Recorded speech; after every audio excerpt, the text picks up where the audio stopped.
Shalom, nous allons étudier Daf Tet dans Masechet Yoma, nous reprenons à la fin du Daf Chet Amud Bet, Nanatam, on rapporte une Mishnah qui est Masechet dans Masechet Demai. On avait parlé de l'Ishkat à Paredrin, l'endroit où on mettait le Kohen Gadol qu'on appelait l'Ishkat à Paredrin. Paredrin, c'était ces gens qui étaient nommés chaque année pour avoir un certain pouvoir dans la région. Et donc, c'est pour ça qu'on avait dit Paredrin, et c'est pour ça qu'on va rapporter un enseignement qui n'a de point commun que le fait justement qu'il parle de ces Paredrin. Anartomin, ceux qui préparent du pain, qui vendent du pain, les boulangers. Lo yichivu otam chachamim lafrish et la trumat maaser vechala. Comme ils achetaient du blé qui provenait de Amaret, Amaret c'est des gens sur lesquels on a des doutes s'ils ont vraiment fait des prélèvements trumot ou maasrot, et dans le Chazal, on demandait à ce que l'on prélève d'ailleurs dans le doute, parce que c'est un statut de Demaï, c'est pour ça que c'est dans la Masechet et Demaï. Mais les nartomin, les boulangers, on ne leur a pas demandé de tout prélever. Simplement, trumat maaser, trumat sur le maaser, et chala, prélever la chala. La Gemara explique pourquoi. Bish la trouma gdola lo. Je comprends pourquoi la trouma non. Parce que c'est marqué dans une braïta. Tania les fiches shalach bechol gvul Israël verash en mafrishin et la trouma gdola bilvan. Lorsque on a fait la xéra sur des mailles, eh ben, Rabbi Chonan Kohen Gadol a fait une enquête, il l'a envoyé dans tout Israël et il a vu qu'il ne prélevait les gens que la trouma gdola. Donc la trouma gdola, a priori, même chez ceux qui ne respectent pas les prélèvements, la trouma gdola, elle est faite. Donc Maaser Rishon et Maaser Ani. Namilo, pourquoi? Le Maaser Rishon, il est pour les Lévi'im. Maaser Ani, il est pour les pauvres. Okay, donc il est destiné à quelqu'un. Donc ça veut dire qu'on a un doute sur une partie de la pâte de la récolte du boulanger. Est-ce qu'elle lui appartient à lui ou est-ce qu'elle appartient au Lévi? Et une partie, on ne sait pas si ça appartient à lui ou si ça appartient aux pauvres.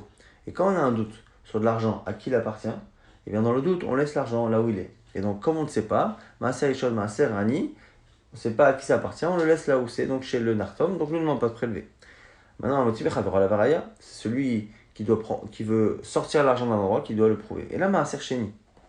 Maaser Sheni, qui donc, ces récoltes-là, cette partie de la récolte qui doit être consommée à Yerushalayim, eh bien, pourquoi ne pas demander au boulanger de prélever et de le manger dans les conditions de Maaser Sheni? Il ne perd pas grand-chose. Maroula répond, Mitok chez Paredrin à Lalo. Parce que justement, il y avait ces Paredrin, ces fameux dirigeants. Alors dans les Rishonim, les discussions, est-ce que ce sont comme des policiers, est-ce que ce sont une sorte de préfets, est-ce que ce sont des gens qui s'occupaient de fixer les prix, de fixer les poids et les mesures? Bon, en tout cas, Chofti Notan, il les frappait, Koshnema Sachodesh, pendant les 12 mois où ils étaient de service, ces fameux Paredrin. Donc, il leur disait, Michou Bezol, vendez moins cher, faites ci, faites ça.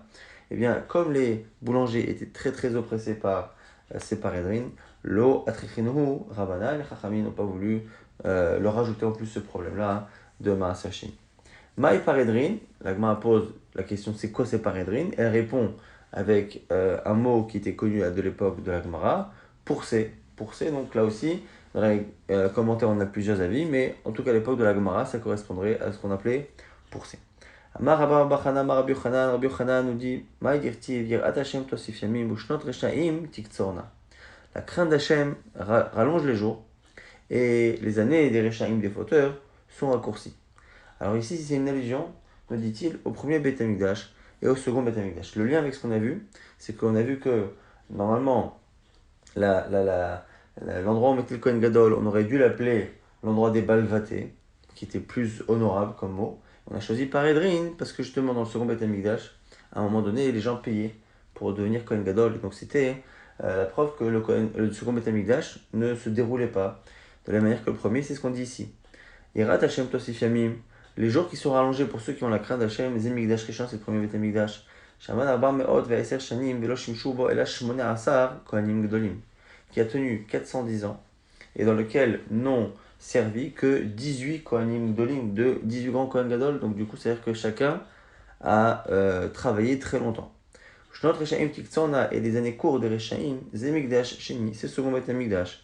Shaman Arba Meot Ve'eser Shani Shana, qui a tenu donc, lui 410 ans, le premier 420, le deuxième 410, Veshimshu Bo Yotam Mishosh Meot Kohanim, et il y a eu plus de 300 Kohen Gadol. Dans certains Gemara comme Yerushalmi, c'est plutôt autour des 80. En tout cas, quoi qu'il arrive, c'est beaucoup plus que les 18 du premier Beth Amikdash qui lui a duré 10 ans de plus. Alors, en plus, si on fait le calcul, Tsemehem Arba'im Shana Sheshimesh Shimon HaTzadik, ou Shmonim Sheshimesh Yochanan Kohen Gadol, si tu enlèves 40 ans sur les 420 ans, 40 ans de Shimon HaTzadik. Tu enlèves les 80 ans de Yochanan Kohen Gadol. Aïseh et Shemesh Ishmael Ben Pachi, les 10 ans de Ishmael Ben Pachi. Et Amralanir qui disent que Achad serait 11 ans chez Shemesh Abelazar Ben Charsom. En tout cas, Mikan Velar Tsevachasho, Kol Echad Vechalot Shishnato. À la fin, il te reste le même nombre d'années que le nombre de Kohen Gadol, c'est-à-dire que chacun n'a pas duré plus d'un an. Amar Yochanan Ben Torta. Mipnema Charva Shilo. La question c'est pourquoi Shilo, le Mishkan qui était avant le Beth Amikdash, a été détruit au temps de Eli Cohen. Il y avait deux problèmes dans le Mishkan Shilo. Gilou Yarayot ou Bizion HaKodashim. Un problème avec les femmes. Et Bizion HaKodashim, un manque de respect des korbanot. Et à chaque fois, c'est les deux fils de Eli qui seront les fautifs. Gilou Yarayot, Dirtif, c'est marqué que Eli Zaken Meod, Eli, leur père était très âgé. Mais Shama, et il avait entendu, et Kol Hashaya Asun Bana, tout ce que ses fils faisaient, les Chol Israël, tout leur âme Israël. Alors, ce qu'ils ont fait à tout Israël, c'est une allusion au fait, comme on va voir plus tard, qu'ils prenaient de force certaines parties des corbanotes et qu'ils ils exerçaient une sorte de chantage auprès de ceux qui venaient faire des corbanotes pour réclamer à ces gens-là des morceaux de viande et des parties, des choses qu'ils n'avaient pas le droit de prendre de force. Mais là, ici, on rajoute en plus. Et en plus, et qu'est-ce qu'ils ont en plus? Littéralement, ils couchaient, alors c'est soit les femmes, soit ils couchaient avec les femmes qui venaient devant le Ohel Moed. Alors au niveau du sens propre, on a l'impression qu'ils avaient effectivement des relations avec les femmes qui venaient au Beth Amikdash. Alors la Gemara dit non, même si Rabbi Chanan expliquait que c'est pas exactement ça. Tout celui qui dit que les fils de Eli ont fauté, et Noéla Toré ne fait que se tromper. C'est pas possible de comprendre ça au sens propre. Mitor, quoi? C'est parce qu'en fait, les fils de Eli ont tardé à apporter leur korbanot, entre autres les kinim des femmes qui avaient accouché ou des femmes qui avaient eu un écoulement de Zava, et ces femmes-là devaient rentrer chez elles.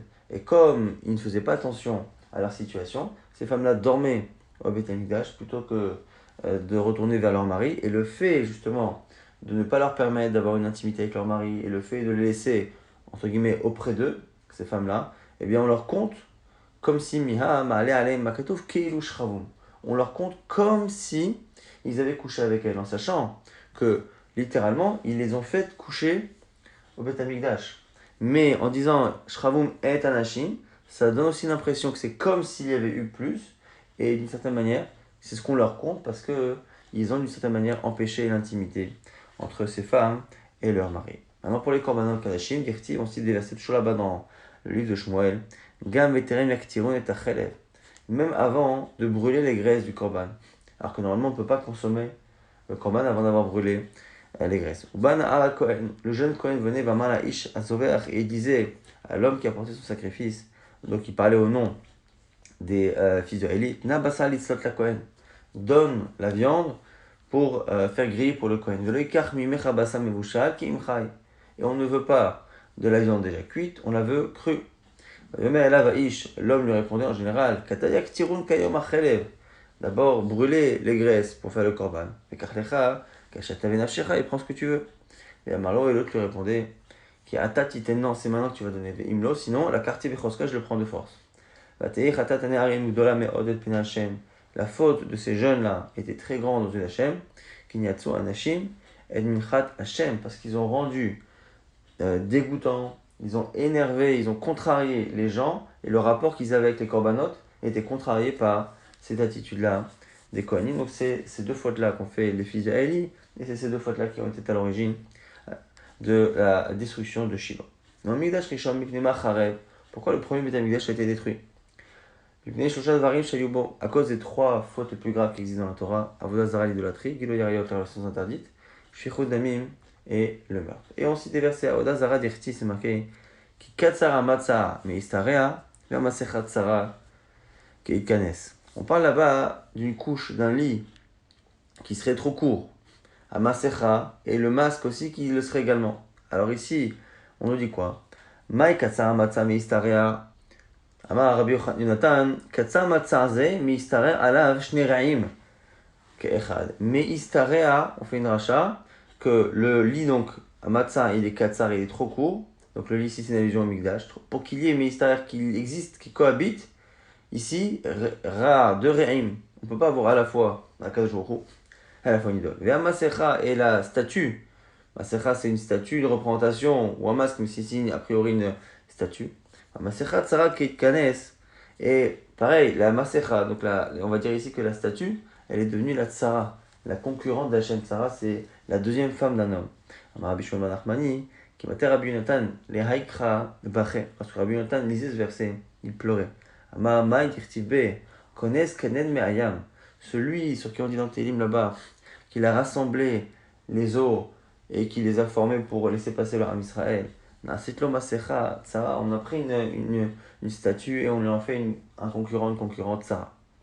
Maintenant, Gilou Ariot, la leçon interdite, on sait qu'il y avait au premier Beth Amikdash, c'est marqué Vayomer Hashem. Hashem m'a dit Yan, qui gavou, à cause du fait que les femmes, gavou Benot Tzion, elles se sont élevées, elles ont été orgueilleuses, les filles de Tzion, de Jérusalem. Batelachnan et Tuyot Garon, elles se sont promenées avec la gorge découverte. Sakerot Enaim. Et elles font des choses, elles maquillent d'une certaine manière leurs yeux, comme on verra. Alors, Vetafot, Telachna, ou Ragleen, Teakasna. Et elles ont l'air de faire quelque chose avec leur démarche et quelque chose avec leurs pieds. Et on explique ici. Ya'an ki gavu binot Sion, sheyum elachot aruka, besat tzara. C'est quoi ici gavu? C'est pas que l'orgueil. Gavu, c'est qu'une fille grande se mettait à côté d'une fille petite pour qu'on remarque, et qu'on la remarque, et qu'on voit qu'elle est grande. Atelana de Noyot Garon, elles allaient gorge découverte, sheyum elachot bekomas kufa. Ici, c'est une allusion au fait qu'elle marchait la tête haute avec orgueil et fierté. Sakerot Enaim, pour les yeux d'Abu Malian, Kuchla Enehen. Elles remplissaient leurs yeux de Kuchla, donc c'était du fard à paupières, ce genre de... Elles étaient trop maquillées. Alors, Vetafof, Telachna, sur la démarche, marqué Shayum Alachot, Akeb et Tzad Gudal. Elles faisaient des petits pas, presque le gros orteil collé au talon pour ralentir leur démarche et qu'on puisse les observer plus longtemps. Et cette histoire-là de pied, ici le Midrash va dire que c'est Minachon, c'est-à-dire le venin d'un serpent. Marabi Yitzhak, Shayou, Meviot, Mor, Vafarsemon. Elle prenait des bessamim, des senteurs. Manichot, Bimim Aleem, elle les mettait dans les chaussures. Ou chez Migat, Sebachori Israël, lorsqu'ils arrivaient devant des jeunes hommes, bon, à Tot, elle frappait des pieds, ou Matizot, Aleen, pour faire sortir donc le parfum, et elle leur rentrait ce désir et ces mauvaises pulsions chez les hommes comme finalement un venin injecté par un serpent. Shichodami pour le meurtre dont le sédirtiv, même du sang innocent, Ménaché a beaucoup versé, jusqu'à ce qu'il remplisse Jérusalem d'un bout à l'autre. Ça, c'est une allusion aux trois fautes qui est dans le premier Beth Amikdash. Le second, mais le second Beth Amikdash, on faisait la Torah, les mitzvot, on était généreux. Mais pourquoi il a été détruit le second Beth Amikdash? Il y avait de la haine gratuite. Et la Metra, ça t'apprend au passage, ça t'apprend que finalement, cette haine gratuite vaut finalement les trois avérotes les plus graves qui sont Avodazara, Kilo Yariot et Shichot Dami. Rechaim Ayu El Shitalo Bitronam, Bakadosh Baruch Hu, la suite de ce qu'a dit Rabbi Yochanan ben Torta, ils étaient Rechaim, simplement, ils ont mis leur confiance dans Hachem. Alors déjà, de qui on parle? Est-ce qu'on parle du premier Beth Amikdash ou du second? Atan Amikdash Rishon, lui, on nous dit que finalement c'est le premier Beth Amikdash. Pourquoi? C'est marqué là-bas dans Micha Dirtiv, Rashea Beshochad Ishpotu. Il dit, Israël, leur chef et leur juge, jugent en prenant des pots de vin. Konea Bimchiryo. Et les Kohanim, eh bien, enseignent contre de l'argent. On dit avec Kesef, Ixomon, pareil pour les prophètes qui ne prophétisent que contre de l'argent. Il va à Hachem, Isharenu, et il se repose sur Hachem, les morts en disant, Allo Hachem, Bekebenu, Hachem est avec nous, Lotavo Aleinu Ra'a. Rien de mal ne nous arrivera. Alors, le Fichar, il y a les Makadosh Baruch Shosh Gzerot. C'est pour ça qu'Hachem leur a envoyé 3 punitions. Par rapport aux 3 fautes qu'on vient de voir, Shnema, Lachen, Biglalchem, Tion, Tzadet, Echaresh. C'est pour ça qu'à cause de vous, eh bien, Jérusalem sera un champ labouré. Yerushalayim, Aïn, Tiye, Verabait, Lebamot, Yahar. Yerushalayim nous sera un champ de ruines. Et Harabait sera comme une sorte d'un endroit dévasté comme une forêt, quoi. Yara comme une forêt, donc il n'y aura plus rien. Bamigdash Rishon, Lova Beit, Be Sinat Chinam, la Gemara s'étonne. Non, on a dit qu'il y a Sinat Chinam dans le deuxième. Ils sont traduits qu'il n'y a pas dans le premier. Pourtant, la c'est marqué Megure El Cherev Hayu et Ami. La Chen Sfok El Yarech. Dans ce verset-là, Marabi Laza. Elou bin Adam Sheochlim Vishotim Zeimze. Quand on parle là-bas, Megure El Cherev Hayu et Ami, Megure, ceux qui habitent ensemble, El Cherev, ils utilisent finalement l'épée les uns contre les autres. Ce sont les gens Megure qui mangent et qui boivent ensemble. C'est-à-dire qu'ils sont proches, presque qu'ils habitent ensemble. Et Dokrim Ze'elze Harabu Shibilshonam. Et après, ils se font du mal, comme avec une épée, mais avec leur langue. C'est-à-dire qu'ils se tuent les uns les autres avec leur langue. Donc on voit que même dans le premier Beth Amikdash, il y avait Sinat Chinam. Réponse à Ibn c'est Israël Havaï. Il dit non, tu sais quoi, ce verset que tu as cité, il n'était valable que pour les Nessiers et Israël, que pour les dirigeants d'Israël, pas le peuple. C'est marqué directive Ze'ag vehillel ben Adam kihi aita be'ami. Le verset qui est juste avant, qui est dans Yecheskel là-bas, juste avant, c'est marqué Za'am vehillel ben Adam. On parle là-bas Kaita be'ami, que cette faute-là qu'on va annoncer, elle est dans le peuple. Mais après, c'est marqué, le verset n'est pas rapporté jusqu'au bout ici, Hi bechol nessier Israël. C'est valable dans tous les dirigeants d'Israël. Vetania Za'ag vehillel ben Adam. Alors justement, la Braïta dit du début, là-bas, quand on parle de Ben Adam, de l'homme, Yachol Lakol, j'aurais pensé que ça concerne tout le monde. Tamoud Lomar, c'est pour ça que la Torah dit, Hi Bechol Nesi Israël, que c'est essentiellement les dirigeants d'Israël, donc c'est pour ça que ça n'est pas compté comme une faute qui était existante dans le peuple à cette époque. Maintenant, Rabbi Yochanan et Rabbi Elazar. La Matavio, les deux disaient, Rishonim Shingala Avonam, Nigala Kitzam. Premier Beth Amikdash, première génération, comme on a dit clairement quelles étaient leurs erreurs, Nigala Kitzam, on leur a aussi dévoilé la fin, c'est-à-dire la fin de l'exil, 70 ans. Par contre, le second Beth Amikdash Acharonim, Shlonid Gala Avonam, où le texte n'a pas dévoilé clairement leur faute, Lonid Gala Kitsam, on ne connaît pas la fin du second exil. Mar Yochanan, Tova Tzifornan Shel Rishonim, Mikresan Shel Acharonim. Rabbi Yochanan veut dire que les anciennes générations, celles du premier Beth Amikdash, sont beaucoup mieux que celles du deuxième. Et donc il dit que mieux vaut l'ongle des premières générations que le ventre des dernières générations. C'est une manière de dire que même l'endroit le plus inutile du corps des anciens est mieux qu'une partie importante des nouveaux. Amarler Rachakish lui oppose, Adraba au contraire, Achronim a dit fait, c'est les derniers qui sont mieux. Afagav de Ikashe Machoyot Kaskeva Torah, tu vois bien que même si on a les nations qui nous dominent, on continue d'étudier la Torah, donc on a un mérite en galoute de continuer d'étudier la Torah, donc on est peut-être mieux aujourd'hui qu'avant. Amarler lui dit non. Birat Ochiach. La preuve en est le Beth Amikdash.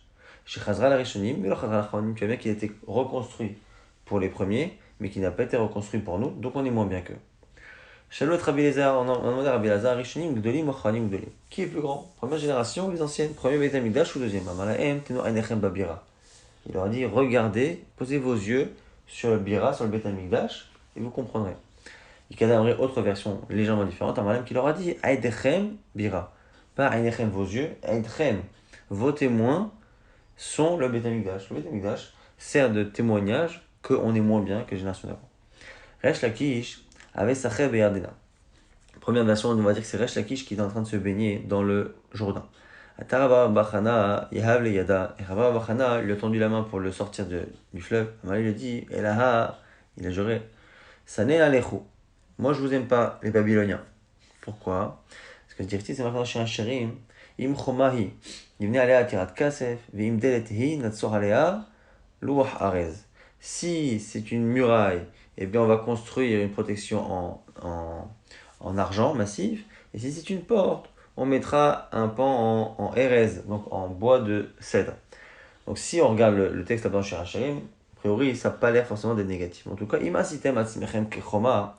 Alors maintenant on veut faire la dracha en disant que si pour le retour du premier exil, eh bien vous revenez ensemble, c'est-à-dire les Babyloniens et tout le monde revenez en Eretz Israël, et que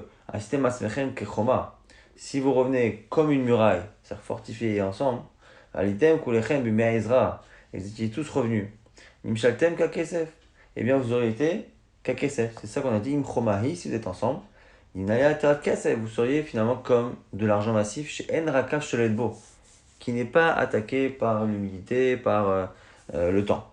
Archav Shalitem Kedlatot.